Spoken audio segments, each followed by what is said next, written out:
Bonjour. Dans cette partie, nous allons voir les principales façons de structurer les instructions.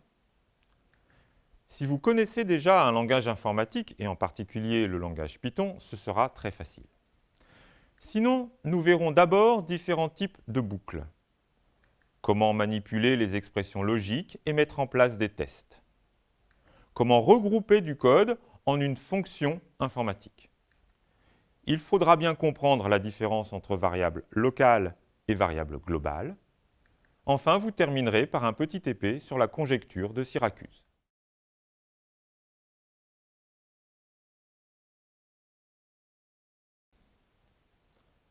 Pour faire varier un élément dans un ensemble, on utilise une boucle pour. L'instruction est la suivante, for x in ensemble, elle se termine par 2 points. Le bloc d'instruction qui suit sera exécuté successivement pour toutes les valeurs de x prises une à une dans ensemble. Notez que le bloc d'instruction exécuté est délimité par les espaces en début de ligne.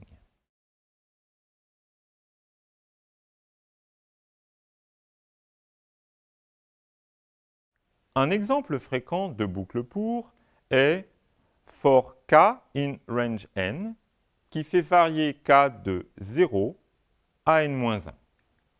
En fait, range renvoie la liste des n premiers entiers, c'est-à-dire 0, 1, 2, jusque n-1. Attention, cela s'arrête bien à n-1.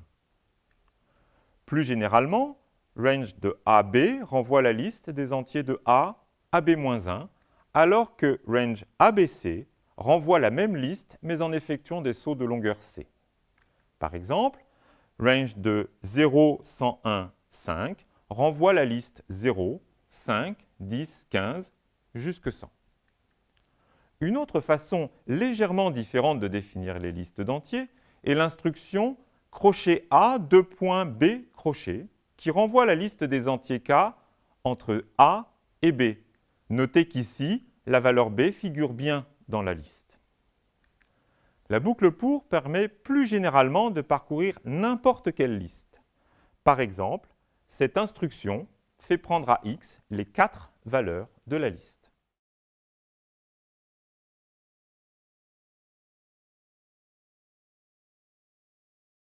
La boucle tant que, while, exécute le bloc d'instructions situé immédiatement après, tant que la condition est vérifiée. Lorsque la condition n'est plus vérifiée, la boucle s'interrompt et le programme passe aux instructions suivantes. Attention, vérifiez toujours avant de lancer le programme que la condition passe de vrai à faux au cours des calculs. Cela afin que la boucle ne se répète pas indéfiniment.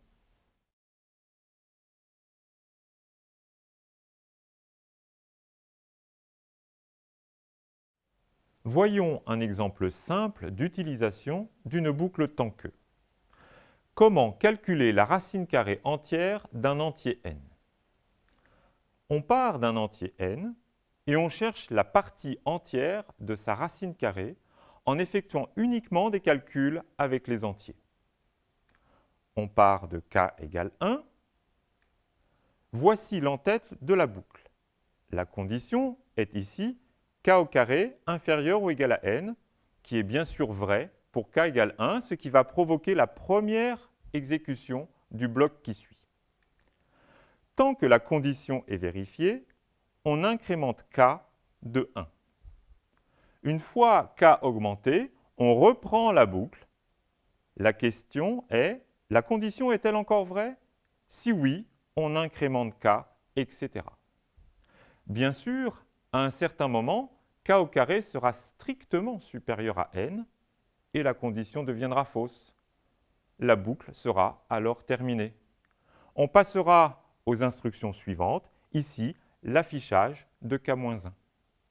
En effet, la racine carrée entière de n est k-1, car k-1 est bien le dernier entier vérifiant la condition.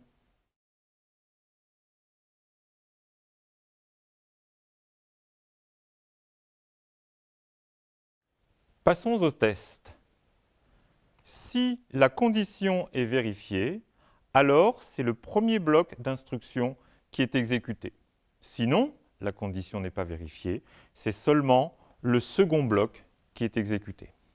On passe ensuite aux instructions suivantes.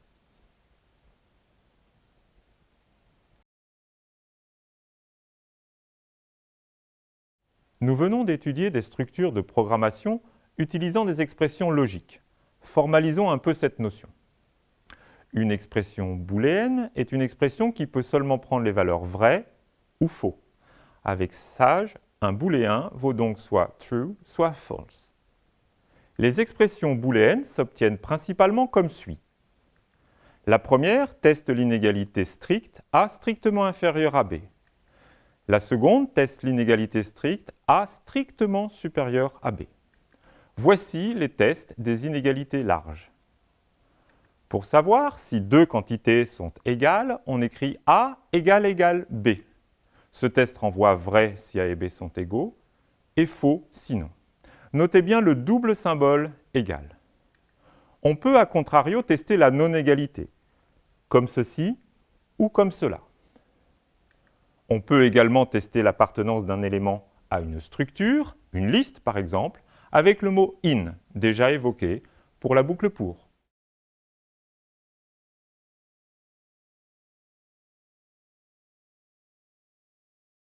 Nous venons de voir qu'une condition prend la valeur true si elle est vraie et false sinon.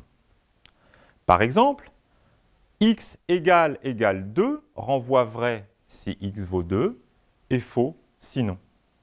La valeur de x n'est pas modifiée par le test. Il ne faut surtout pas confondre le test d'égalité x égale 2 avec l'affectation x égale 2, car après cette dernière instruction, x vaut 2. On peut combiner des conditions avec les opérateurs logiques classiques et, ou, non.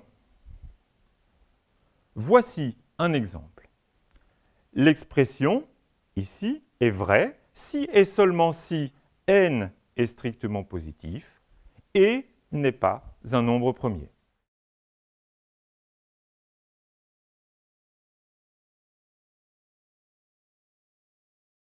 Voici votre premier travail de cette séquence. Tout d'abord, pour deux assertions logiques, c'est-à-dire des booléens P et Q, écrire avec sage l'assertion P implique Q. Seconde question, une assertion est appelée une tautologie si elle est toujours vraie, quelles que soient les valeurs prises par les paramètres. Un exemple simple est l'assertion P ou non P. Si P est vrai, l'assertion est vraie. Si P est fausse, alors c'est non P qui est vrai, donc l'assertion P ou non P est encore vraie. Ainsi, cette assertion est toujours vraie. Maintenant, à vous de montrer que cette assertion, un peu plus compliquée, est toujours vraie, et ce, quelles que soient les valeurs vraies ou faux des trois paramètres P, Q et R.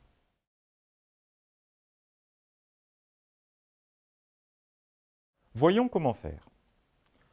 Pour la première question, il faut se souvenir du cours de logique qui définit l'assertion P implique Q comme étant non P ou Q.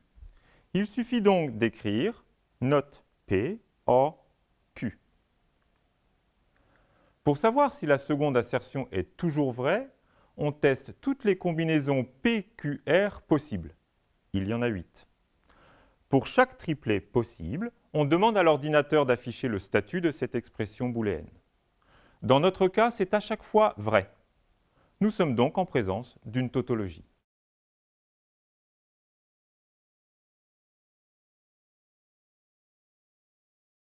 Une fonction informatique ressemble à une fonction mathématique. Elle prend en entrée des paramètres et renvoie un résultat. Voici comment définir une fonction. On utilise d'abord le mot-clé def, suivi du nom donné à la fonction. On précise enfin quelles sont là ou les variables passées en paramètres. À chaque appel de la fonction, on exécute toutes les instructions, qui sont bien sûr délimitées par l'indentation.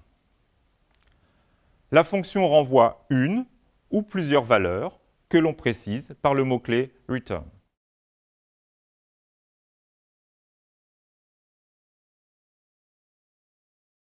Voici un petit exemple de fonction. Nous définissons notre propre fonction valeur absolue, nommée valeur trait bas absolue. En entrée, une seule variable, notée x. La fonction est constituée d'un test. Si x est positif, on renvoie x. Si x est négatif, alors on renvoie moins x qui, lui, est positif. Notre fonction s'utilise maintenant comme n'importe quelle autre fonction. Par exemple, valeur trait bas absolue de moins 3 renvoie 3. Il est maintenant possible d'utiliser cette fonction dans le reste du programme ou dans une autre fonction. Il est toujours important de produire du code intelligible et de nommer les objets au plus près de leur définition, avec des noms évocateurs. C'est maintenant à vous de réfléchir. Que renvoie la fonction suivante qui prend en entrée 2 paramètres? Et quel nom aurait-il été plus approprié de lui donner?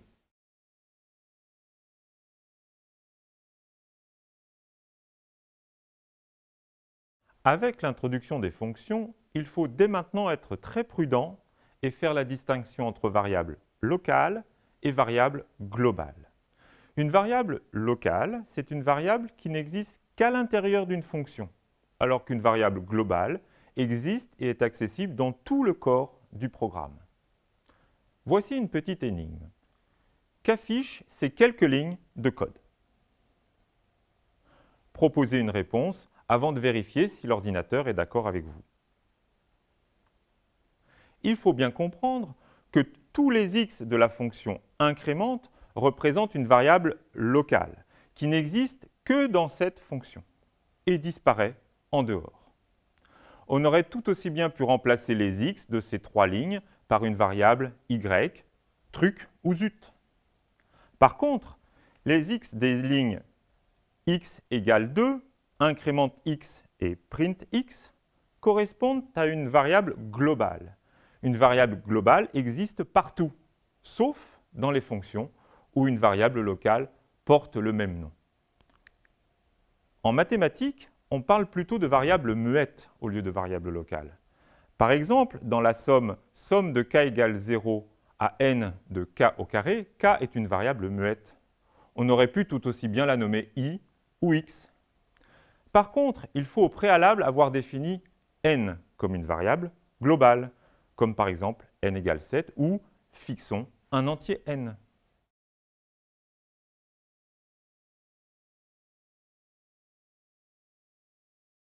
Mettez immédiatement en pratique les structures de contrôle étudiées précédemment avec le travail suivant.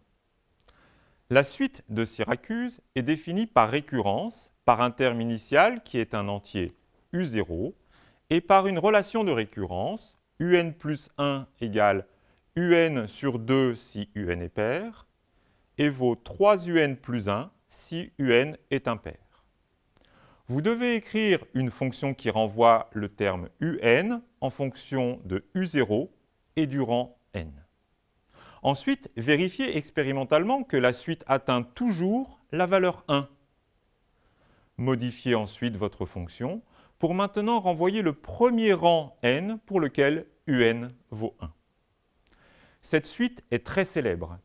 La simplicité de sa définition permet à tous de calculer ces premiers termes. Mais à ce jour, personne ne sait prouver que pour toutes les valeurs du terme initial U0, la suite de Syracuse atteint toujours la valeur 1.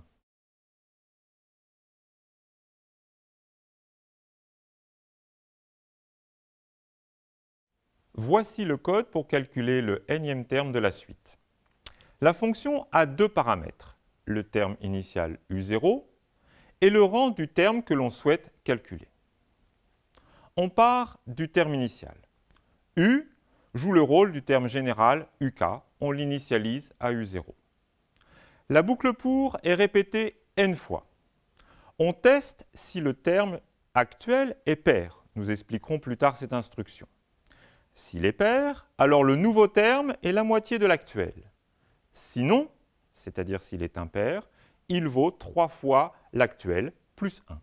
On calcule ainsi U0, U1, U2, et à la fin, on a calculé le terme UN, qui est renvoyé par la fonction. Vous pouvez maintenant faire vos expérimentations.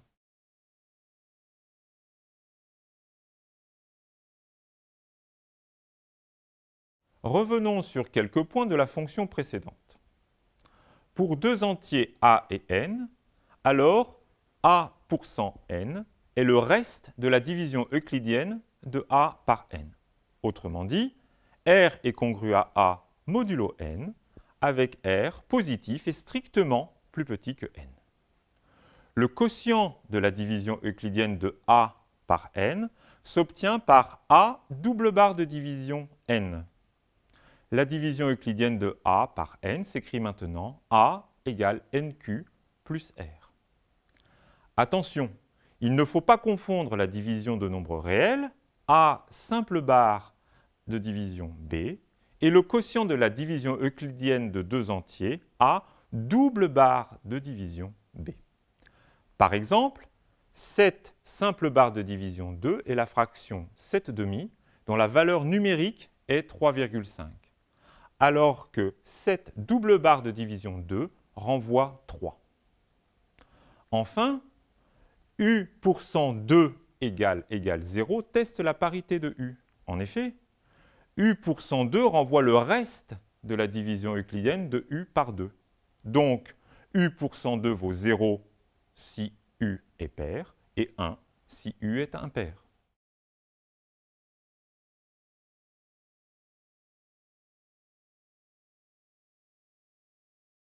Voici comment calculer à partir de quel rang on obtient la valeur 1. On a modifié le code précédent en transformant la boucle pour en une boucle tant que. Nous avons également introduit une variable n que nous initialisons à 0 et qui repère le rang du terme actuel. Bien sûr, à chaque nouveau calcul, la variable n est incrémentée de 1. Ces instructions sont exécutées tant que u est différent de 1. Donc, par construction, quand la boucle se termine, c'est que u vaut 1.